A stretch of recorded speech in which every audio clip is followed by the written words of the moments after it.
Nadia Kaludiani dengan NIM 123030321 dari kelas 1D Prodi Ekonomi Syariah.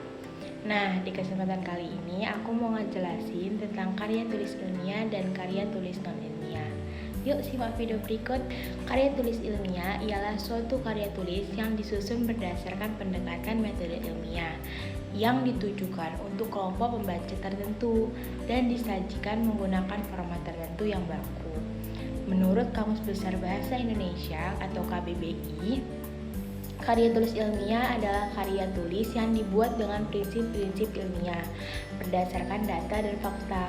Nah, data dan fakta itu bisa didapatkan dari observasi, eksperimen, dan kajian pustaka. Di dalam karya ilmiah tersebut, informasi yang ingin disampaikan oleh penulis beserta tujuan penulisan. Nah, karya tulis ilmiah ini memiliki ciri-ciri sebagai berikut. Yang pertama, ditulis secara sistematis sehingga antara topik dan subtopiknya itu pasti berkaitan dan mengacu pada topik utama. Yang kedua, ditulis berdasarkan penalaran yang logis sehingga apa yang ditulis oleh penulis sesuai dengan akal sehat. Yang ketiga, tulisan didukung oleh data objektif, yakni data yang teruji kebenarannya secara empiris. Yang keempat, objektif, yaitu ditulis atau dibukukan untuk individu atau kelompok-kelompok tertentu. Yang kelima, argumentasi teori yang benar, sahih, dan relevan. Yang terakhir, mengaitkan argumentasi empirik dengan argumentasi teoritis. Nah, struktur karya tulis ilmiah itu secara keseluruhan ini terdiri atas 3 bagian, yakni pembukaan, pembahasan, dan penutup. Akan tetapi, struktur karya tulis ilmiah dapat dikembangkan sesuai dengan jenis karya tulis ilmiahnya. Metode di karya tulis ilmiah, di penulisan karya tulis ilmiah terdapat 2 metode, yaitu metode penelitian kualitatif dan metode penelitian kuantitatif. Pastinya karya tulis ilmiah itu memiliki fungsi, yaitu sebagai sarana untuk mengembangkan ilmu pengetahuan dan dalam berbagai aspek kehidupan pada hakikatnya. Karya ilmiah berfungsi mengemukakan kebenaran melalui metode yang sistematis, metodologis, dan konsisten. Dan juga fungsi dari karya tulis ilmiah itu sendiri pastinya memberikan pengalaman dan pelajaran berharga bagi penulisnya tersebut. Karena penulis akan mampu berpikir, menulis, dan mempertanggungjawabkan hasil penelitiannya.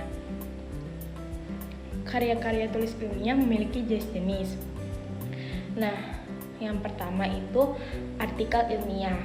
Artikel ilmiah adalah karya tulis yang berisi pendapat penulis terhadap masalah atau topik yang diteliti, yang dikaitkan dengan teori yang ada. Yang kedua, makalah. Yang ketiga, skripsi. Yang keempat, tesis. Nah, tadi kan kita udah bahas karya tulis ilmiah. Sekarang kita bahas karya tulis non-ilmiah ya. Karya tulis non-ilmiah berbeda dengan karya tulis ilmiah. Karya tulis non-ilmiah, tulisan yang sangat bebas dan hampir tidak memiliki format baku. Data yang dikumpulkan juga secara subjektif yang syarat dengan muatan emosi dan perasaan dari si peneliti. Penelitian non-ilmiah adalah penelitian yang coraknya subjektif. Nah, karya tulis non-ilmiah itu juga memiliki ciri-ciri sebagai berikut. Yang pertama, karya tulis non-ilmiah ditulis berdasarkan fakta-fakta menurut individu atau pengalaman. Yang kedua, memuat fakta-fakta yang bersifat subjektif. Yang ketiga, gaya bahasa karya tulis non-ilmiah itu konotatif atau kiasan. Yang keempat, tidak terdapat hipotesis pada karya tulis non-ilmiah. Yang kelima, penyajian karya tulis non-ilmiah disertai sejarah. Fungsi karya tulis non-ilmiah jugalah tidak spesifik seperti karya tulis ilmiah. Karya tulis non-ilmiah tidak terlalu membutuhkannya.